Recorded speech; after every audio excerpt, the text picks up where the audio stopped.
Introduction. With acknowledgement of the hopefully exciting things that are in store for us with the coming year, I figured I would describe the Urantia Book's forecast for planets such as ours associated with glorious things that have yet to come. Heaven on earth is not simply an expression when it comes to such a text, but an inevitability. Despite the bleak forecast over the past century or so with war and human struggles, the Urantia Book continuously reminds us that many planets that have defaulted will inevitably reach higher levels of morality and scientific advancement.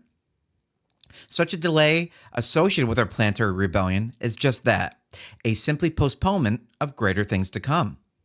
For those of you that have not read my previous videos on the history of this planet, suffice it to say that we as a planet are not developing exactly as God has intended, which I am sure is not a shocker for most of you. The grand slam default of Caligastia, Lucifer, Satan, and even our material sons, Adam and Eve, represented a unique challenge for this planet, which blew through many of the redundancies that were in place to aid our planet on a spiritual level. For the rest of the non-defaulting planetary ascending spheres in our local universe, estimated to be around 10 million, the age of light and life is the pinnacle of evolutionary attainment for many inhabited worlds and is taught on those planets as an almost eventual reality rather than a concept of ideals in some obscure theological text that I'm citing today. We are most certainly generations away from the civilization idea about to be described to you in the Urantia Book. But at least we can look through a rough set of blueprints in order to conceptualize one of the many future possibilities associated with the eventual success of our human species. Paper 55 of the Urantia Book outlines the stages leading to this era, beginning with primitive man and culminating in a state of harmony and enlightenment. Early ages. In the beginning of world development, the world progresses through various stages, including those governed by the life carriers, planetary prince, magisterial sons, and those following the arrival of a paradise son.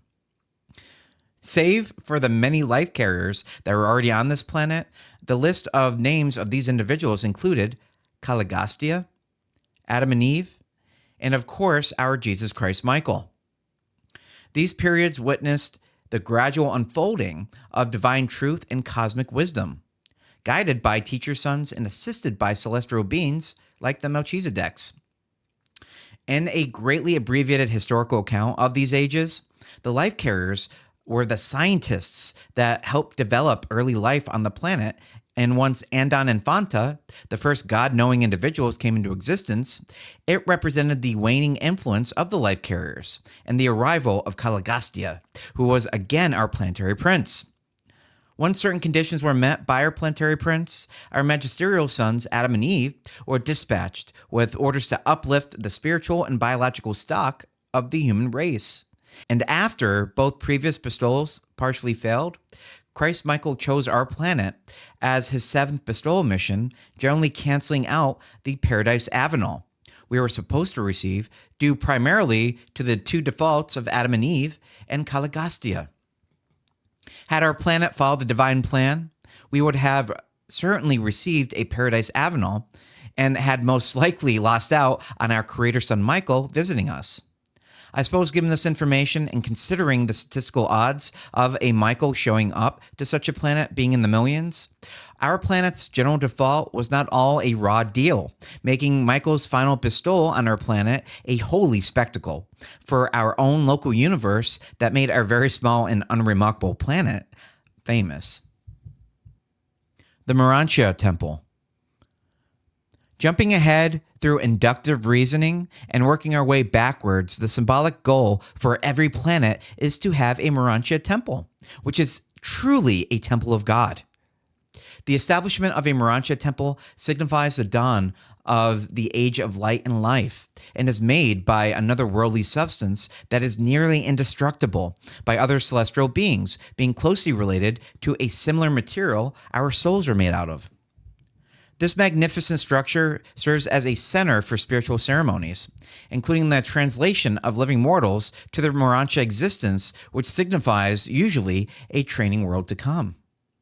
Ceremonially, the temple arrives when certain conditions on our planet are met, which are generally in line with the conditions set for a planetary golden age. These ages witness a flourishing of civilization and the closest thing we have for unconditional love.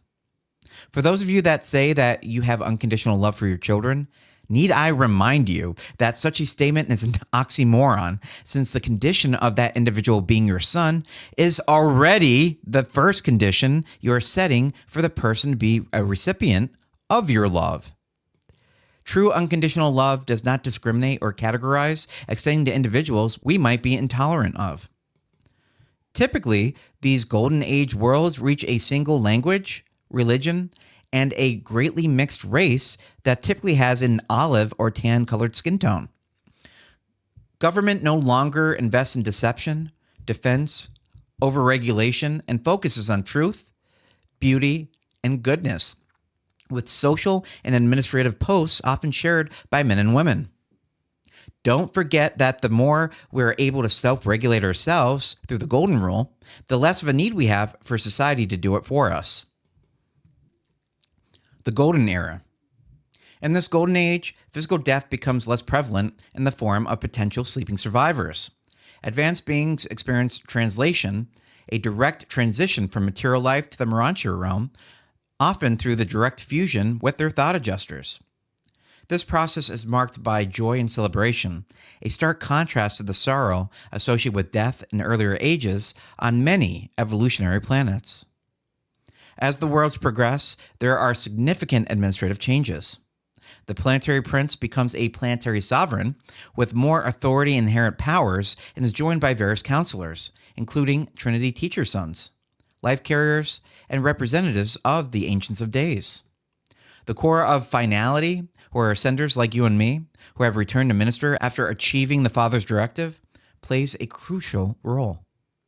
These remarkable individuals have fused with their thought adjusters, have taken an oath of loyalty to the Sacred Trinity, and many of these mortal masters have actually been in the presence of God.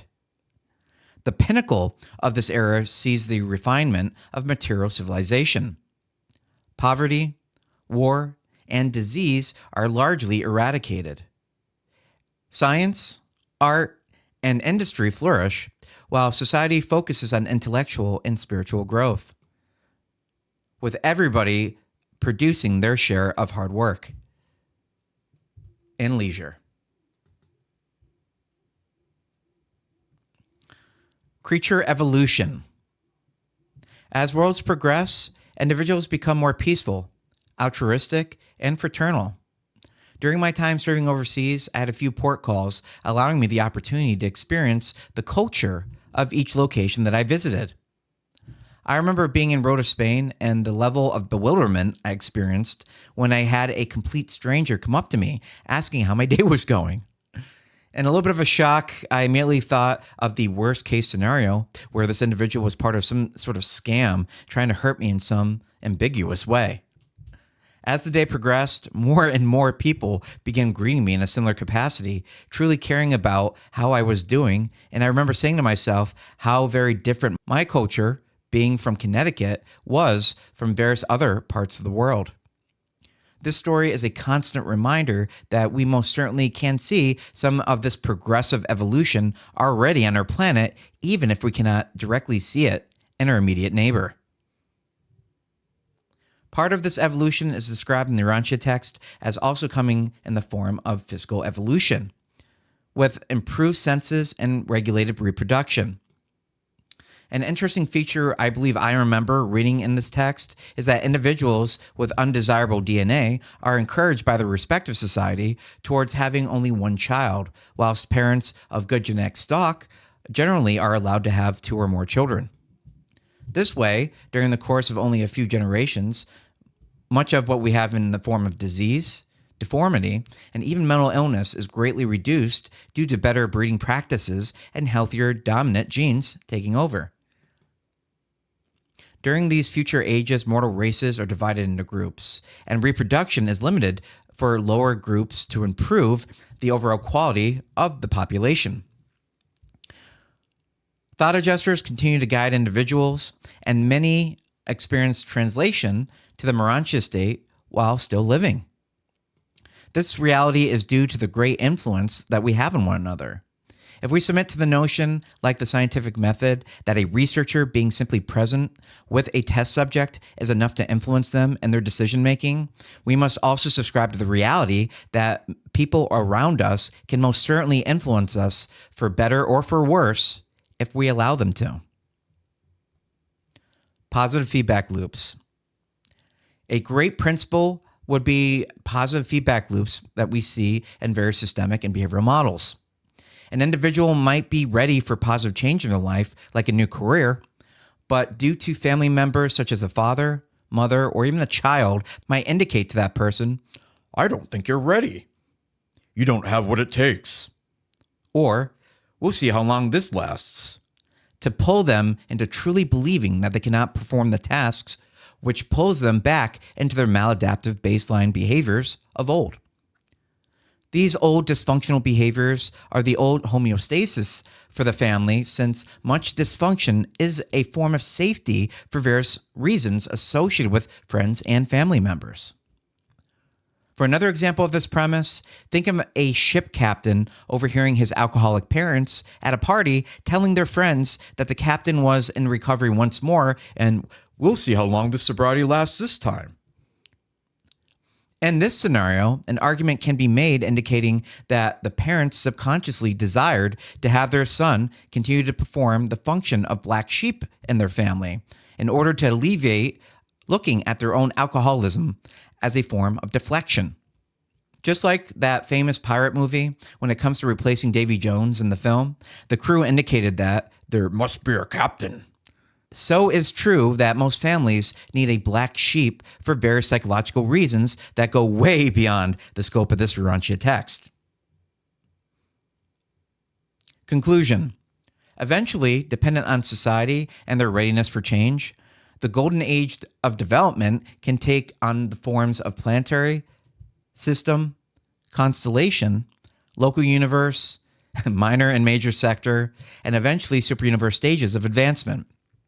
It is a glorious spectacle indeed, with the forecast of such achievement leading to the administration of more superuniverses that are currently forming and the eventual contact, realization, and actualization of God the Supreme. I know that the catchy expression today is, "No one can make me feel anything." However, if we put aside the ideal state and start looking at reality of ourselves and those around us, such a statement might be certainly true, but in reality, we can all use a helping hand from the person across from us. I think the Collective Conscious Raw stated it best in the Law of One book series when they indicated that disease, fallibility, and the limitations that have been knowingly placed upon us is so that we can need one another. And due to such exposure, we can learn the care and concern ideal perspective of love.